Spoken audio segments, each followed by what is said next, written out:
Welcome back to Show Me How Beauty. Today I'm creating this look for you, so if you'd like to see how it's done, then just keep watching. Firstly, I'm starting out with the Clinique All Over Clearing Anti-Blemish Treatment, and that just helps to mattify the skin as well as prevent future breakouts. It's a really good one for under your foundation. And then I'm just taking a little bit of Estee Lauder eye cream just on my lips because I'll be using a liquid lipstick which can be quite drying, so we want to have our lips looking perfect. And then I'm using today the Dior Skin Star Foundation in 031 with a little sort of buffing foundation brush from Models Prefer. It was sort of one of the first times I'd used it. It was quite good, I would recommend. And I'm just stippling it and pressing it into the skin in areas where I need a little bit more coverage. Then I'm taking a little bit of a green corrector with a pinpoint eyeliner brush, and I'm just correcting in areas where I have a bit of redness. So that's on the chin, around my nose, and even at the corner of my eyes. I'm just then taking a beauty blender and buffing that out and use my finger also to press it into the skin. So next I'm taking the Select Cover Up Concealer by MAC, and I'm just applying this over the areas where I've colour corrected just to sort of reduce that green tone that's left over from correcting. And I do notice as this concealer sets that it becomes a little darker, so don't be worried that it's looking a little bit light at this stage. I'm then taking a little bit of that across the eyelids as well, and this will provide a really good base for my eyeshadows. I'll just buff that out with the beauty blender, and then I'll make sure to set it later with a little bit of powder. Although I do find that this concealer does set quite well on its own, which is really handy. So just make sure to really buff out any of the creases across the eyelid. I'm then taking the Maybelline Age Rewind Concealer in the lightest colour. I do really like this concealer, it's very full coverage, but I would recommend using a brush to take it off the applicator. I find that you can't really tell how much product is on the tip of this applicator, and then it can be too much for under the eye, so just use a brush to take some off and then apply it. And then again, I'm just using my beauty blender just to blend it out. If you don't have a beauty blender, you can actually just use a brush or your finger, but it is pretty handy and does give quite a flawless finish, which is really good.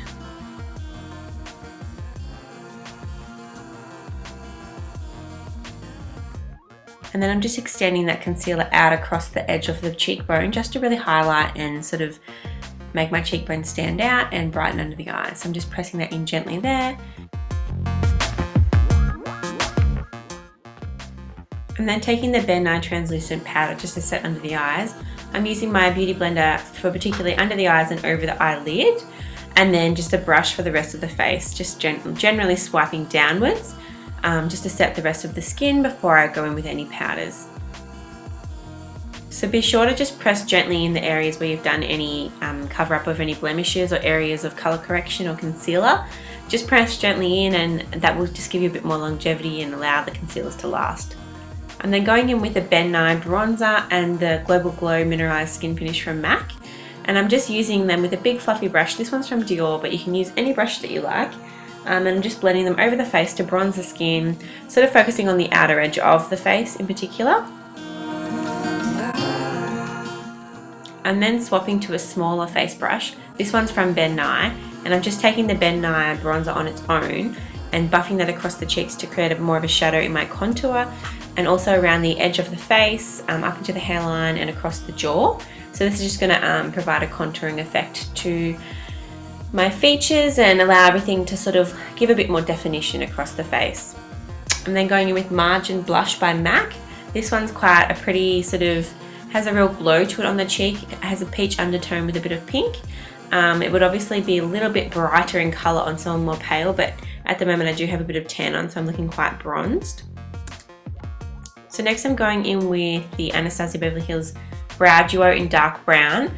Just taking an angle brush. This one's double-ended, so there's a spoolie on one end and a little angle brush on the other. So I'm then going in with a little bit of the Ico Brow Gel, and I'm just combing my brows upwards and outwards. This gives a little bit of definition and holds the hairs in place for the rest of the day. I'm then taking a Makeup Forever base shadow with a big fluffy brush, and I'm just going to wipe this across the base of the lids, from the lash line up towards the brow.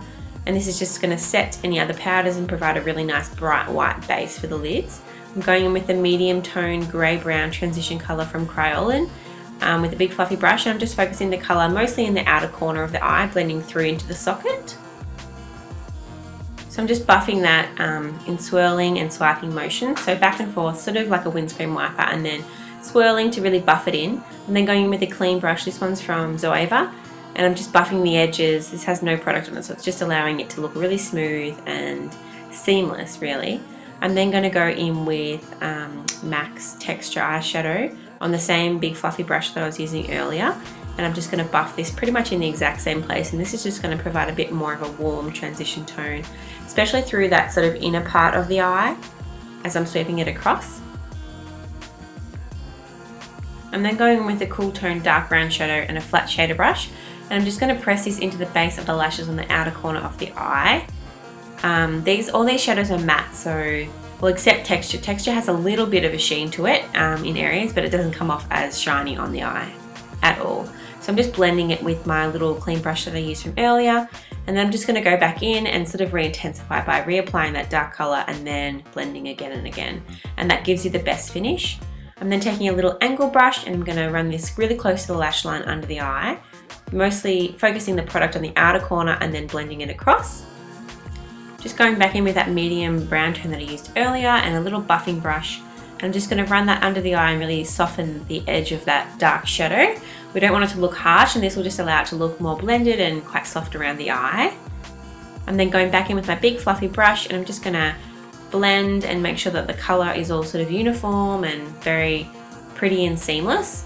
So it's just about going back and forth, making sure that it looks right. I'm then going in with the dark brown Kohl from Kryolan, and this is just going to be popped just along the base of the lashes and also on the inner rim of the upper lash line. So just buff that in there as gently as possible, and then I'm just going to curl my lashes gently, of course, but this just really helps the lashes to sit up and look really nice once you put mascara on. Today I'm using the Lash Sensational Mascara from Maybelline. I'm just ensuring to put on a bit of a thick coat and also do the bottom lashes, and then going in with these really pretty lashes from House of Lashes. I'll link the style, of course, on my blog, and I'm just really making sure to really press them in at the base of the lash. Today I'm using the Colour Stay Lip Liner from Revlon in the colour Nude. I'm just going around the edge of the lip. I'm then taking this liquid lipstick from Montana Bliss in the colour Spellbound, and I'm just tracing the edge, and I'm then going in with an angle brush just to really perfect the edge of that lip, which can be really good when you're using a liquid lipstick. And then this is the finished look. So I hope that you've enjoyed this tutorial. If you did, like the video, leave a comment below letting me know your thoughts, and subscribe to Show Me How Beauty if you'd like to see more videos like this. Bye!